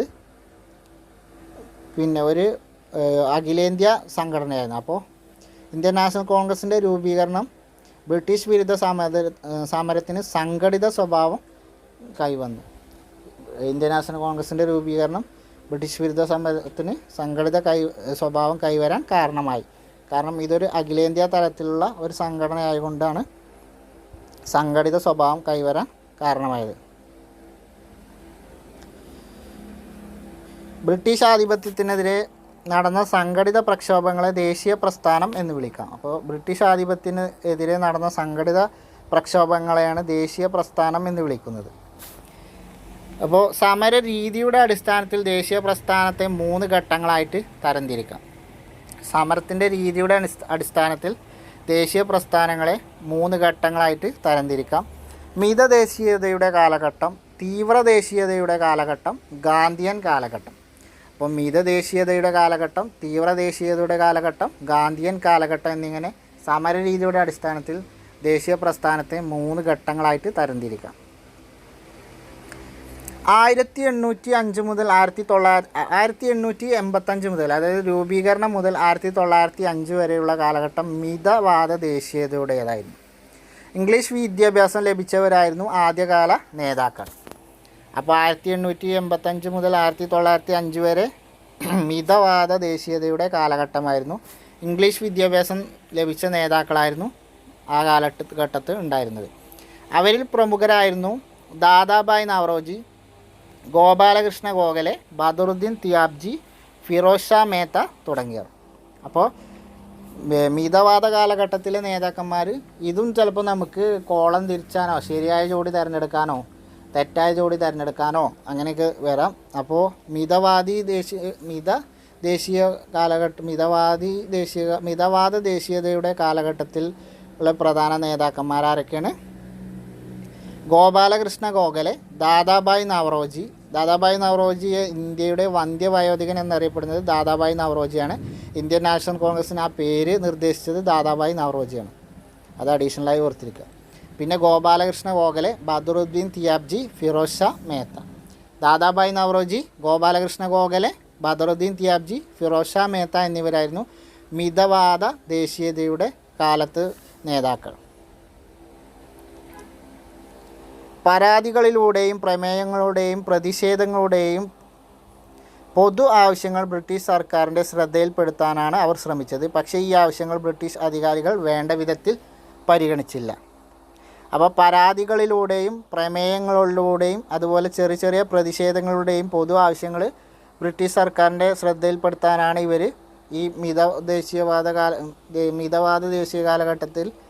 ദേശീയതയുടെ കാലഘട്ടത്തിൽ ഇവർ ശ്രമിച്ചത്. പക്ഷേ അതൊന്നും ബ്രിട്ടീഷുകാരെന്ത് ചെയ്തു? വേണ്ട വിധത്തിൽ പരിഗണിച്ചില്ല. ഇനി 3 ആളുകളുടെയും ഫോട്ടോ കൊടുത്തിട്ടുണ്ട്. ബ്രിട്ടീഷ് ഭരണത്തിൽ ഇന്ത്യ ദരിദ്രമായത് എങ്ങനെയെന്ന് ഇവർ പഠിക്കുകയുണ്ടായി. ഇവർ നടത്തിയ പഠനങ്ങളാണ് ഇന്ത്യൻ ദേശീയ പ്രസ്ഥാനത്തിന് ആശയപരമായ അടിത്തറ നൽകിയത്. അപ്പോൾ ഈ ബ്രിട്ടീഷുകാർ ഇന്ത്യയെ എങ്ങനെ ചൂഷണം ചെയ്തു എന്നുള്ളതിനെക്കുറിച്ച് ഇവർ പഠനം നടത്തി. ഇന്ത്യ എങ്ങനെ ദരിദ്രമായി എന്നുള്ളത്. ഇതാണ് ഇന്ത്യൻ ദേശീയ പ്രസ്ഥാനത്തിന് ആശയപരമായിട്ട് അത് അടിത്തറ നൽകിയത്. ഇനിയാണ് ദാദാഭായ് നവറോജി ചോർച്ചാ സിദ്ധാന്തം. അപ്പോൾ ചോർച്ചാ സിദ്ധാന്തം ആവിഷ്കരിച്ചത് ആരാണ്? ദാദാഭായ് നവറോജിയാണ്. ഇനി എന്താണ് ചോർച്ചാ സിദ്ധാന്തം എന്ന് നോക്കാം. ദാദാഭായ് നവറോജിയുടെ പ്രധാന സംഭാവനയാണ് ചോർച്ചാ സിദ്ധാന്തം. ഇന്ത്യയുടെ സമ്പത്ത് ഇംഗ്ലണ്ടിലേക്ക് പലതരത്തിൽ ചോർത്തിക്കൊണ്ടുപോയിരുന്നു.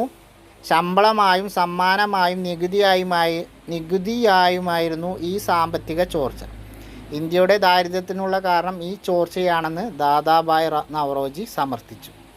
ചോർച്ചാ സിദ്ധാന്തം എന്ന പേരിൽ തന്നെ നമുക്കുണ്ട്. ഇന്ത്യയിൽ നിന്ന് സമ്പത്ത് ബ്രിട്ടീഷുകാർ ചോർത്തി കൊണ്ടുപോയിരുന്നു.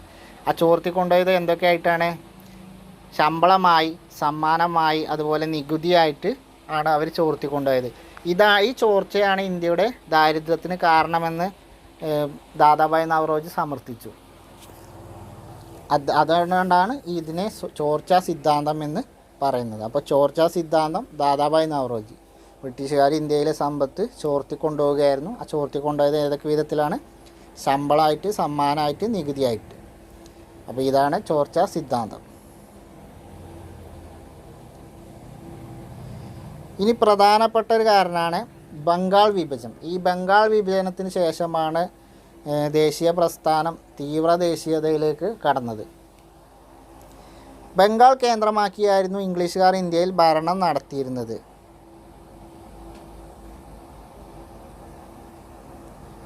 ബംഗാൾ കേന്ദ്രമാക്കിയാണ് ഇംഗ്ലീഷുകാർ ഇന്ത്യയിൽ ഭരണം നടത്തിയിരുന്നത്. വിവിധ ജനവിഭാഗങ്ങളിൽപ്പെട്ട ഇവിടുത്തെ ജനങ്ങൾ സഹോദരന്മാരെ പോലെയായിരുന്നു കഴിഞ്ഞിരുന്നത്. അപ്പോൾ ബംഗാളായിരുന്നു ബ്രിട്ടീഷുകാർ ഇന്ത്യയിലെ കേന്ദ്രം. അപ്പോൾ ഇവിടെ ഹിന്ദു, മുസ്ലിമോ അതുപോലെ വിവിധ മതത്തിലുള്ള ആളുകളൊക്കെ വളരെ സൗഹാർദ്ദപരമായിട്ടായിരുന്നു കഴിഞ്ഞിരുന്നത്. ബ്രിട്ടീഷ് ഗവൺമെൻറ്റിൻ്റെ നയങ്ങളെ എതിർക്കുന്ന ധാരാളം പ്രവർത്തനങ്ങൾ അവർ നടത്തുകയും ചെയ്തിരുന്നു. അപ്പോൾ ബ്രിട്ടീഷ് ഗവൺമെൻറ്റിന് എതിർക്കുന്ന പല പ്രവർത്തനങ്ങൾ ഇവിടെ നടന്നു. ഇവരെല്ലാവരും ഒന്നിച്ചായിരുന്നു പ്രവർത്തിച്ചിരുന്നത്. ഒന്നിച്ചു നിൽക്കുന്ന ബംഗാൾ ഒരു ശക്തിയാണ്. ബംഗാളിനെ വിഭജിച്ചാൽ ശക്തി കുറയും. നമ്മുടെ ഭരണത്തെ എതിർക്കുന്നവരുടെ കരുത്ത് ചോർന്നു പോകും. ഇത് പ്രധാനപ്പെട്ട കോട്ടിംഗ് ആണ്. 1904 ബ്രിട്ടീഷ് ഇന്ത്യയിലെ ആഭ്യന്തര സെക്രട്ടറി ആയിരുന്ന റിസ്ലെയുടെ വാക്കുകളാണിത്. അപ്പോൾ 1904 ബ്രിട്ടീഷ് ഇന്ത്യയിലെ ആഭ്യന്തര സെക്രട്ടറി ആയിരുന്ന റിസ്ലെ പറഞ്ഞതാണ്, ഒന്നിച്ചു നിൽക്കുന്ന ബംഗാൾ ഒരു ശക്തിയാണ്. അപ്പോൾ ബംഗാളിനെ വിഭജിച്ചാൽ ശക്തി കുറയും. നമ്മുടെ ഭരണത്തെ എതിർക്കുന്നവരുടെ കരുത്ത് ചോർന്നു പോകും. ജനതയുടെ ഐക്യത്തെക്കുറിച്ച് ഇപ്രകാരം നിരീക്ഷിച്ചു. അപ്പോൾ ബ്രിട്ടീഷ് ഭരണത്തിനെതിരായി ഉയർന്നു വന്ന ശക്തിയായാണ് ബംഗാളിനെ അധികാരികൾ കണ്ടത്. ഈ സാഹചര്യത്തിൽ വൈസ്രോയിയായ കേഴ്സൺ പ്രഭു 1905 ബംഗാളിനെ രണ്ടായി വിഭജിച്ചു. അപ്പോൾ ഈ ഐക്യം കണ്ടിട്ടുകൊണ്ടാണ് ഇവർ ബംഗാളിനെ വിഭജിക്കാൻ തീരുമാനിച്ചത്. അപ്പോൾ ബംഗാൾ വിഭജനം നടത്തിയ വൈസ്രോയി ആരാണ്? കേഴ്സൺ പ്രഭുവാണ്. ബംഗാൾ വിഭജനം നടന്ന വർഷം 1905. ബംഗാൾ വിഭജനം നടന്ന വർഷം 1905. വിഭജനം നടത്തിയ വൈസ്രോയി കേഴ്സൺ പ്രഭു. ബംഗാൾ വിഭജനം 1905 നടത്തിയത് വൈസ്രോയി കേഴ്സൺ പ്രഭു.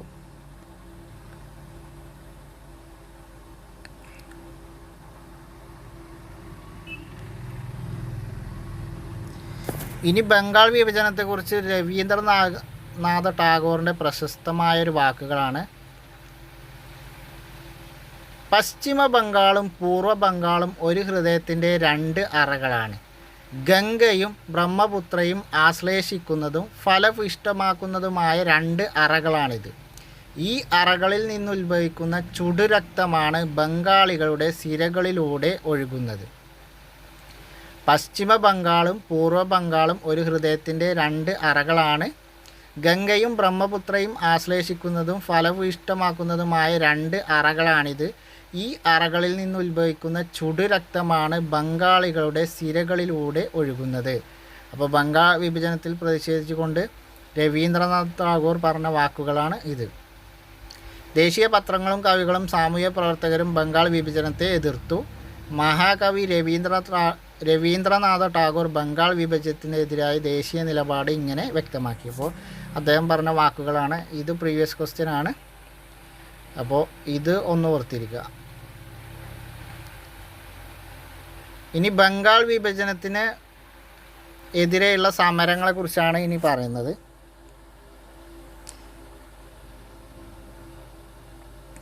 വിഭജനത്തിനെതിരായ സമരം ബംഗാളിനെ ഇളക്കി മറിച്ചു. അപ്പോൾ ഇനി ബംഗാൾ വിഭജനത്തിനെതിരെയുള്ള സമരം ഏതൊക്കെ രീതിയിലായിരുന്നു എന്നാണ് ഇനി പറയാനുള്ളത്. അപ്പോൾ ബംഗാൾ വിഭജനത്തിനെതിരായ സമരം ഏതൊക്കെ രീതിയിലായിരുന്നു? പ്രതിഷേധ യോഗങ്ങൾ സംഘടിപ്പിച്ചു. ഇതും ബുള്ളറ്റ് പോയിൻറ്റ്സ് ആണ്. അപ്പോൾ സ്റ്റേറ്റ്മെൻറ്റ് ടൈപ്പിൽ വരാൻ സാധ്യതയുള്ളതാണ്. അപ്പോൾ ബംഗാൾ വിഭജനത്തിനെതിരെ ജനങ്ങൾ ഏതൊക്കെ രീതിയിലാണ് പ്രതിഷേധിച്ചത് എന്ന് നോക്കാം. പ്രതിഷേധ യോഗങ്ങൾ സംഘടിപ്പിച്ചു. വിദേശ വസ്തുക്കൾ വിൽക്കുന്ന കടകൾ ഉപരോധിച്ചു. അതുപോലെ വിദേശ വസ്ത്രങ്ങൾ തീയിട്ട് നശിപ്പിച്ചു. സ്വദേശി ഉൽപ്പന്നങ്ങളുടെ ഉപയോഗത്തിന് പ്രേരിപ്പിച്ചു. ഇംഗ്ലീഷുകാർക്കെതിരെ പ്രകടനങ്ങളും പൊതുയോഗങ്ങളും സംഘടിപ്പിച്ചു. അപ്പോൾ പ്രതിഷേധ യോഗങ്ങൾ സംഘടിപ്പിച്ചു. വിദേശ വസ്തുക്കൾ വിൽക്കുന്ന കടകൾ ഉപരോധിച്ചു. വിദേശ വസ്ത്രങ്ങൾ തീയിട്ട് നശിപ്പിച്ചു. സ്വദേശി ഉൽപ്പന്നങ്ങളുടെ ഉപയോഗത്തിന് പ്രേരിപ്പിച്ചു. ഇംഗ്ലീഷുകാർക്കെതിരെ പ്രകടനങ്ങളും പൊതുയോഗങ്ങളും സംഘടിപ്പിച്ചു. ഇത്രയും കാര്യങ്ങളാണ് അപ്പോൾ ബംഗാൾ വിഭജനത്തിനെതിരെ അവിടുത്തെ ജനങ്ങൾ പ്രതിഷേധ രീതിയിൽ ചെയ്തത്.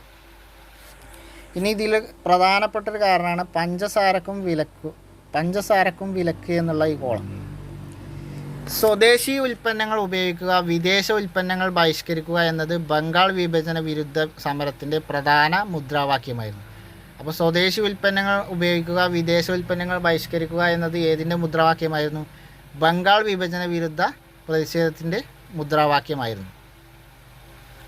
ഇതിൻ്റെ ഇപ്രകാരം വിദേശ നിർമ്മിത പഞ്ചസാരയിട്ട ചായ നൽകി വരുന്ന വിരുന്നുകാരെ സൽക്കരിക്കുന്ന വിവാഹങ്ങൾ ബഹിഷ്കരിക്കാൻ പോലും ആഹ്വാനമുണ്ടായിരുന്നു. അപ്പോൾ ഇതിൻ്റെ ഭാഗമായിട്ട് വിദേശ നിർമ്മിത പഞ്ചസാരയിട്ട ചായ നൽകി വിരുന്നുകാരെ സൽക്കരിക്കുന്ന വിവാഹങ്ങൾ പോലും ബഹിഷ്കരിക്കണമെന്നുള്ള ആഹ്വാനമുണ്ടായിരുന്നു. പഞ്ചസാരക്ക് പകരം ശർക്കരയാണ് ദേശീയവാദികൾ പ്രോത്സാഹിപ്പിച്ചത്. അപ്പോൾ പഞ്ചസാരക്ക് പകരം ശർക്കര ഉപയോഗിക്കാൻ ദേശീയവാദികൾ പ്രോത്സാഹിപ്പിച്ചു. പഞ്ചസാരയിട്ട ചായ സൽക്കാരങ്ങളൊക്കെ ബഹിഷ്കരിക്കാൻ ആഹ്വാനം ചെയ്തു. സ്വദേശി ഉൽപ്പന്നങ്ങൾ ഉപയോഗിക്കുക, വിദേശ ഉൽപ്പന്നങ്ങൾ ബഹിഷ്കരിക്കുക എന്നുള്ള മുദ്രാവാക്യം ഉയർത്തിയതും ബംഗാൾ വിഭജന വിരുദ്ധ സമരത്തിലായിരുന്നു.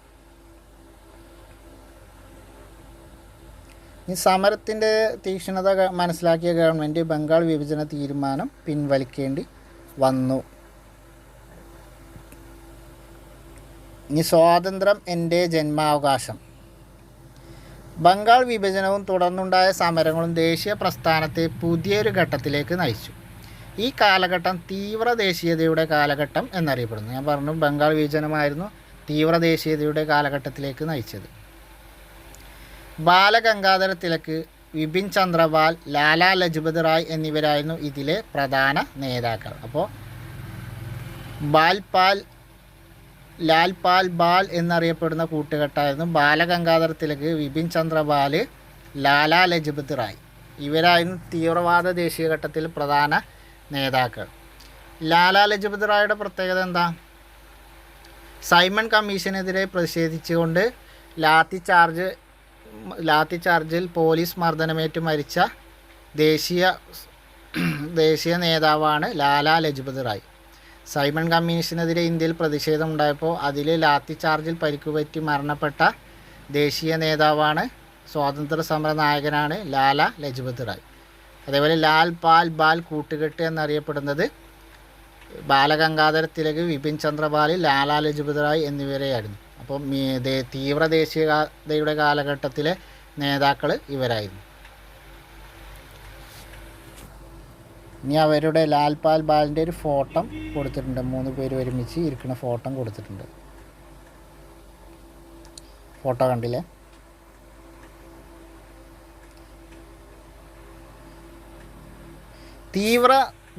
തീവ്ര ദേശീയവാദികളായ ഇവരുടെ പ്രവർത്തനങ്ങൾ ദേശീയ ശ്രദ്ധ ആകർഷിക്കുകയും ജനതയെ പ്രചോദിപ്പിക്കുകയും ചെയ്തു. അപ്പോൾ തീവ്ര ദേശീയവാദികളായ ഇവരുടെ പ്രവർത്തനങ്ങൾ ദേശീയ ശ്രദ്ധ ആകർഷിക്കുകയും ജനതയെ പ്രചോദിപ്പിക്കുകയും ചെയ്തു. ബാലഗംഗാധര തിലക് തീവ്ര ദേശീയതയുടെ മുഖ്യ വക്താവായിരുന്നു.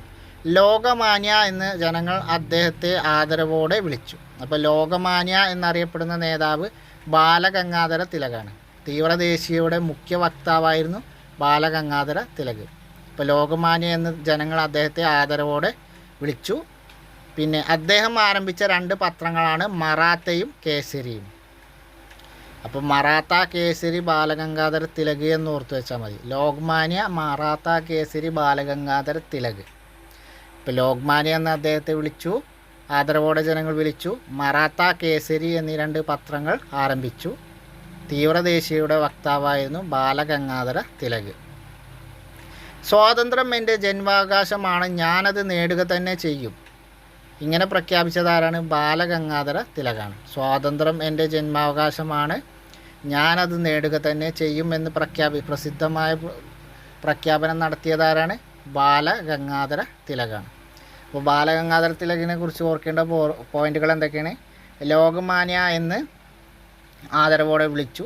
തീവ്ര ദേശീയതയുടെ മുഖ്യ വക്താവ്. മറാത്ത, കേസരി എന്നീ പത്രങ്ങൾ ആരംഭിച്ചു.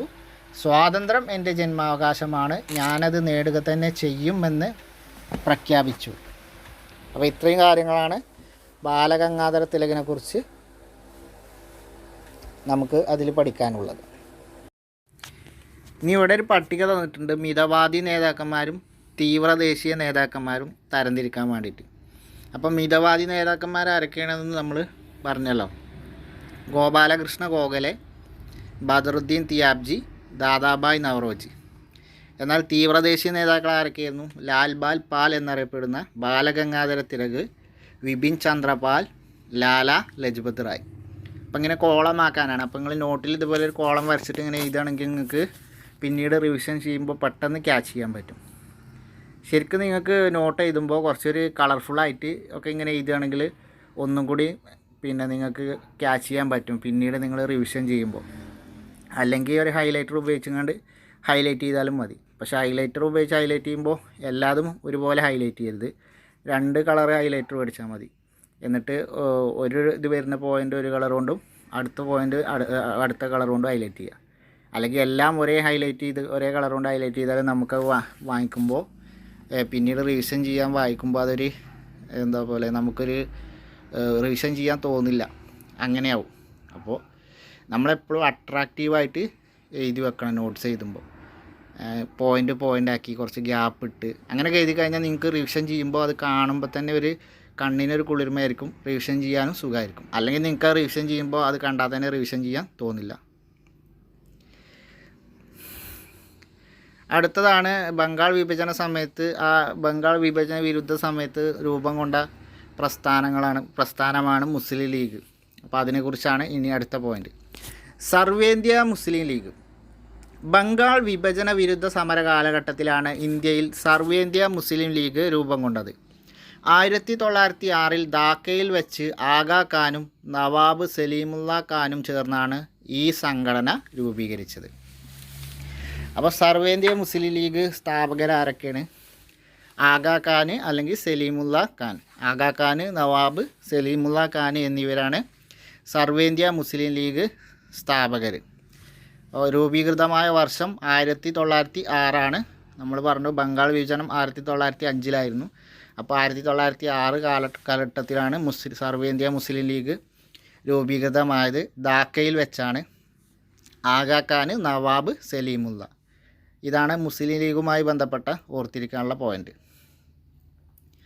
ഇനി കോൺഗ്രസിനെ കുറിച്ച് പഠിക്കുമ്പോൾ തന്നെ അതിൽ പറയുന്ന ഒരു പ്രധാനപ്പെട്ട ഭാഗമാണ് സൂററ്റ് പിളർപ്പ്. സൂററ്റ് പിളർപ്പ് എന്ന് പറയുമ്പോൾ ബംഗാൾ വിഭജന സമയത്തുണ്ടായ സംഭവമാണ്. ബംഗാൾ വിഭജന വിരുദ്ധ സമരങ്ങളുമായി ബന്ധപ്പെട്ട് ദേശീയ പ്രക്ഷോഭം ശക്തിപ്പെട്ടു. ഈ കാലഘട്ടത്തിൽ ഇന്ത്യൻ നാഷണൽ കോൺഗ്രസിനകത്ത് മിതവാദികളും തീവ്രവാദികളും തമ്മിലുള്ള അഭിപ്രായ വ്യത്യാസം വർദ്ധിച്ചു. നമ്മൾ പറഞ്ഞു മിതവാദി കാലഘട്ടം കോൺഗ്രസ് രൂപീകരണ കാലം മുതൽ 1885 മുതൽ 1905 ബംഗാൾ വിഭജനം വരെ മിത ദേശീയതയുടെ കാലഘട്ടമായിരുന്നു എന്ന് പറഞ്ഞു. അതിൻ്റെ നേതാക്കളെയും നമ്മൾ പറഞ്ഞു കോളാക്കി പഠിച്ചതാണ്. അപ്പോൾ ബംഗാൾ വിഭജന വിരുദ്ധ സമരങ്ങളുമായി ബന്ധപ്പെട്ട് ദേശീയ പ്രക്ഷോഭം ശക്തിപ്പെട്ടു. അപ്പോൾ ഈ കാലഘട്ടത്തിൽ ഇന്ത്യൻ നാഷണൽ കോൺഗ്രസ്സിൽ മിതവാദികളും തീവ്രവാദികളും തമ്മിലുള്ള അഭിപ്രായ വ്യത്യാസം വർദ്ധിച്ചു. 1907 കോൺഗ്രസിൻ്റെ അഖിലേന്ത്യാ സമ്മേളനം സൂറത്തിലാണ് നടന്നത്. സമ്മേളനത്തിൽ കോൺഗ്രസ് പിളരുകയും ദേശീയ പ്രസ്ഥാനത്തിൻ്റെ പ്രവർത്തനങ്ങൾ താൽക്കാലികമായി ദുർബലപ്പെടുകയും ചെയ്തു. അപ്പോൾ ഇതാണ് സൂററ്റ് പിളർപ്പ്. ബംഗാൾ വിഭജന വിരുദ്ധ സമര കാലഘട്ടത്തിൽ ഇന്ത്യൻ നാഷണൽ കോൺഗ്രസിൻ്റെ സമ്മേളനത്തിൽ മിതവാദികളും തീവ്രവാദികളും അഭിപ്രായ വ്യത്യാസം രേഖപ്പെടുത്തി. അതിൻ്റെ ഫലമായി 1907 സൂറത്തിൽ നടന്ന കോൺഗ്രസ് സമ്മേളനത്തിൽ രണ്ട് വിഭാഗങ്ങളായിട്ട് പിരിഞ്ഞു. മിതവാദികളും തീവ്രവാദികളും 2 വിഭാഗങ്ങളായിട്ട് പിരിഞ്ഞു. ഈ പിളർന്നത് ദേശീയ പ്രസ്ഥാനത്തിൻ്റെ പ്രവർത്തനങ്ങൾ താൽക്കാലികമായി ദുർബലപ്പെടുത്തി. താൽക്കാലികമായിട്ടാണെങ്കിലും ദേശീയ പ്രസ്ഥാനത്തെ ദുർബലപ്പെടുത്തിയതായിരുന്നു സൂററ്റ് പിളർപ്പ്. പിന്നീട് ഇവർ 2 കൂട്ടരും ഒരുമിച്ച് യൂണിയനായി വീണ്ടും ഒരു സമ്മേളനത്തിൽ ഒരുമിച്ച് പങ്കെടുത്തു. ബംഗാൾ വിഭജനം റദ്ദാക്കിയ ശേഷമുള്ള സമ്മേളനത്തിലാണ് ഇവരൊന്നിച്ചത്. അപ്പോൾ സൂററ്റ് പിളർപ്പ് എന്നാണെന്നുള്ളത് 1907. എന്താണ് സൂററ്റ് പിളർപ്പ് എന്ന് പറഞ്ഞാൽ മിതവാദികളും തീവ്ര ദേശീയവാദികളും തമ്മിലുള്ള അഭിപ്രായ വ്യത്യാസത്തെ തുടർന്ന് ഇന്ത്യൻ നാഷണൽ കോൺഗ്രസ് പിളർന്നു. അപ്പോൾ അതാണ് സൂററ്റ് പിളർപ്പ്. ഇനി ഹോം റൂൾ പ്രസ്ഥാനങ്ങൾ. 1-ാം ലോക യുദ്ധാനന്തരം ഇന്ത്യക്ക് സ്വയംഭരണം നൽകുമെന്ന പ്രതീക്ഷയിൽ കോൺഗ്രസ് യുദ്ധത്തിൽ ബ്രിട്ടനെ പിന്തുണച്ചു. അപ്പോൾ 1-ാം ലോക യുദ്ധത്തിന് ശേഷം സ്വാതന്ത്ര്യം ഇന്ത്യക്ക് തരുമെന്ന പ്രതീക്ഷയിൽ 1-ാം ലോക യുദ്ധ സമയത്ത് ഇന്ത്യൻ നാഷണൽ കോൺഗ്രസ് ബ്രിട്ടനെ പിന്തുണച്ചു. ഇന്ത്യക്കാരായ പട്ടാളക്കാരോട് യുദ്ധത്തിൽ പങ്കെടുക്കാനും ആവശ്യപ്പെട്ടു. ഈ സമയത്ത് ഇന്ത്യൻ ദേശീയ പ്രസ്ഥാനത്തെ സജീവമാക്കി നിലനിർത്തിയത് ബാലഗംഗാധര തിലകും ആനി ബെസൻറ്റും ആരംഭിച്ച ഹോം റൂൾ പ്രസ്ഥാനങ്ങളായിരുന്നു. അപ്പോൾ ഹോം റൂൾ പ്രസ്ഥാനങ്ങൾ ആരംഭിച്ചതാരാണ്? ആനി ബെസൻറ്റും ബാലഗംഗാധര തിലകും. അപ്പോൾ ഹോം റൂൾ പ്രസ്ഥാനം ആരംഭിച്ചതാരാണ്? ആനി ബെസൻറ്റും ബാലഗംഗാധര തിലകും. അപ്പോൾ ഈ 1-ാം ലോക യുദ്ധ സമയത്ത് ഇന്ത്യൻ ദേശീയ പ്രസ്ഥാനത്തെ സജീവമാക്കി നിർത്തിയ പ്രസ്ഥാനമാണ് ഹോം റൂൾ പ്രസ്ഥാനം. അത് ആരംഭിച്ച വ്യക്തികൾ ആരൊക്കെയാണ്? ആനി ബസന്റും ബാലഗംഗാധര തിലകുമായിരുന്നു. അപ്പോൾ ഒന്നാം ലോക യുദ്ധത്തിന് ശേഷം ഇന്ത്യക്ക് സ്വാതന്ത്ര്യം കിട്ടുമെന്നുള്ള പ്രതീക്ഷയിൽ ഇന്ത്യൻ നാഷണൽ കോൺഗ്രസ് ബ്രിട്ടനെ യുദ്ധത്തിൽ പിന്തുണച്ചു. ഈ സമയത്ത് ഇന്ത്യൻ ദേശീയ പ്രസ്ഥാനത്തെ സജീവമാക്കി നിർത്തിയ പ്രസ്ഥാനമാണ് ഹോം റൂൾ പ്രസ്ഥാനം. ഇത് സ്ഥാപിച്ചത് ആനി ബസന്റും ബാലഗംഗാധര തിലകും. ഇനി ആനി ബസന്റിനെ കുറിച്ചാണ്. ആനി ബസന്റ് ആരാണ് എന്നാണ്. ഇന്ത്യൻ സംസ്കാരത്തിൽ ആകൃഷ്ടയായി 1893 ഇന്ത്യൻ പൗരത്വം സ്വീകരിച്ച ഐറിഷ് വനിതയാണ് ആനി ബസന്റ്. ഇന്ത്യൻ സംസ്കാരത്തിൽ ആകൃഷ്ടയായി 1893 ഇന്ത്യൻ പൗരത്വം സ്വീകരിച്ച ഐറിഷ് വനിത ആരാണ്? ആനി ബസന്റാണ്. 1916 ഹോം റൂൾ പ്രസ്ഥാനം ആരംഭിച്ചത്. ഒന്നാം ലോക യുദ്ധ സമയത്താണ് 1916 ഹോം റൂൾ പ്രസ്ഥാനം ആരംഭിച്ചത്. അപ്പോൾ ഹോം റൂൾ പ്രസ്ഥാനത്തിന് ആരംഭത്തിന് നേതൃത്വം നൽകിയത് ബാലഗംഗാധര തിലകും ആനി ബസന്റുമാണ്. വർഷം 1916. അപ്പോൾ ഇന്ത്യൻ സംസ്കാരത്തിൽ ആകൃഷ്ടയായി ഇന്ത്യൻ പൗരത്വം സ്വീകരിച്ച വ്യക്തി ആരാണെന്ന് ചോദിച്ചാൽ ആനി ബസന്റാണ്. അപ്പോൾ ഇന്ത്യൻ പൗരത്വത്തിൽ ആകൃഷ്ടയായി ഇന്ത്യൻ പൗരത്വം സ്വീകരിച്ച ഐറിഷ് വനിത ആരാണെന്ന് ചോദിച്ചാൽ ആനി ബസന്റാണ്. അതുപോലെ 1893 ഇന്ത്യൻ പൗരത്വം ആനി ബസന്റ് സ്വീകരിച്ചത്. അതേപോലെ സ്വാതന്ത്ര്യ പോരാട്ടത്തിൻ്റെ ഭാഗമായി ഇന്ത്യൻ പൗരത്വം സ്വീകരിച്ച ഐറിഷ് വനിത ആരെന്ന് ചോദിച്ചാലും ആനി ബസന്റാണ്. പിന്നെ ഹോം റൂൾ പ്രസ്ഥാനം 1916. അതാണ് അതിൽ വരുന്ന പോയിന്റ്. ഇനി ലക്നൗ സന്ധി. ഹോം റൂൾ പ്രസ്ഥാനം സജീവമായി നിലനിൽക്കുന്ന സമയത്താണ് 1916 ഇന്ത്യൻ നാഷണൽ കോൺഗ്രസിൻ്റെ ലക്നൗ സമ്മേളനം നടന്നത്. അപ്പോൾ ഹോം റൂൾ പ്രസ്ഥാനം 1916 ആരംഭിച്ചത് എന്ന് പറഞ്ഞല്ലോ. അപ്പോൾ ഇത് സജീവമായി നിലനിൽക്കുന്ന സമയത്ത് 1914 ലക്നൗവിൽ ഇന്ത്യൻ നാഷണൽ കോൺഗ്രസിൻ്റെ ഒരു സമ്മേളനം നടന്നു. സൂറത്ത് സമ്മേളനത്തിൽ വഴിവിരിഞ്ഞു പോയ മിതവാദികളും തീവ്ര ദേശീയവാദികളും ഒന്നിച്ച് പ്രവർത്തിക്കാൻ തീരുമാനിച്ചു. കൂടാതെ സർവേന്ത്യ മുസ്ലിം ലീഗുമായി സഹകരിച്ച് ബ്രിട്ടീഷ് വിരുദ്ധ സമരങ്ങൾ സംഘടിപ്പിക്കാനും തീരുമാനിച്ചു. അപ്പോൾ നമ്മുടെ മിതദേശീയവാദികളും തീവ്ര ദേശീയവാദികളും ഒന്നിച്ച സമ്മേളനം ഏതാണെന്ന് ചോദിച്ചാൽ ലക്നൗ സമ്മേളനമാണ് 1916. അതുപോലെ മുസ്ലിം ലീഗുമായി സഹകരിച്ച് പ്രവർത്തിക്കാൻ തീരുമാനിച്ച കോൺഗ്രസ് സമ്മേളനം ഏതാണെന്ന് ചോദിച്ചാൽ 1916 ലക്നൗ സമ്മേളനം. ഈ 2 പോയിൻ്റാണ് ഇതിൽ ഓർത്തിരിക്കാനുള്ളത്. അപ്പോൾ സൂററ്റ് പിളർപ്പ് 1907 കൃത്യം 9 വർഷങ്ങൾക്ക് ശേഷം 1916 ലക്നൗ സമ്മേളനത്തിൽ 2 തീവ്ര ദേശീയവാദികളും മിതദേശീയവാദികളും ഒരുമിച്ച് പ്രവർത്തിക്കാൻ തീരുമാനിച്ചു. കൂടാതെ സർവേന്ത്യ മുസ്ലിം ലീഗുമായി യോജിച്ച് സ്വാതന്ത്ര്യ സമര പോരാട്ടം ശക്തമാക്കാനും തീരുമാനിച്ചു. അപ്പോൾ പിന്നെ 1916 പ്രത്യേകത എന്താണെന്ന് ചോദിച്ചാൽ ഹോം റൂൾ പ്രസ്ഥാനം ആനി ബസന്റും ബാലഗംഗാധര തിലകും ആരംഭിച്ച വർഷമാണ്. അപ്പോൾ ഒന്നാം ലോക മഹായുദ്ധ സമയവുമാണ്.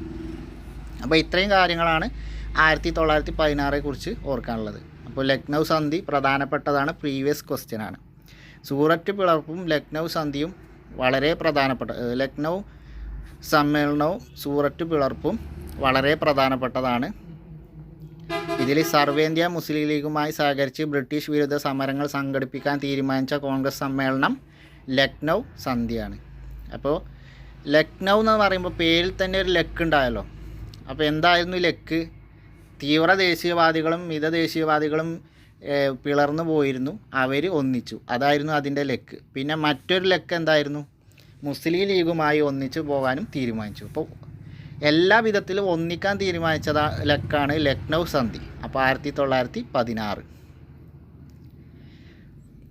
ഇന്ത്യൻ ദേശീയ പ്രക്ഷോഭത്തിൻ്റെ ഗതിയെ സ്വാധീനിച്ച ബംഗാൾ വിഭജനം എന്ന വിഷയത്തിൽ അടിസ്ഥാനമാക്കി ഒരു സെമിനാർ പേപ്പർ തയ്യാറാക്കുക. ഇത് കുട്ടികൾക്ക് വേണ്ടിയുള്ള വർക്കാണ്.